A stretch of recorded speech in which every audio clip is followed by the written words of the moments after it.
રાજકોટના ઉપલેટામાં સોનાના દાગીનાની છેતરપિંડી મામલે કન્ઝ્યુમર કોર્ટમાં કેસ દાખલ કરનાર એડવોકેટને જાનથી મારી નાખવાની ધમકી મળી। એડવોકેટને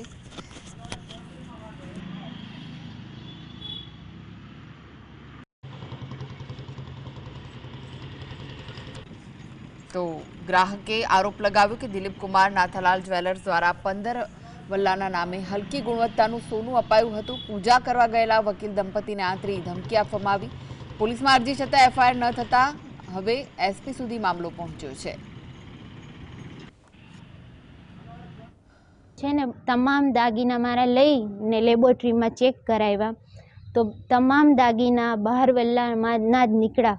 એના પછી મેં એની ફરિયાદ કરી કન્ઝ્યુમર કોર્ટમાં ફરિયાદ કરવાનું સિર્ફ એક જ ઓનલી રીઝન છે કે મારી સાથે જે છેતરપિંડી થઈ એ બીજા ગ્રાહકો સાથે ન થાય।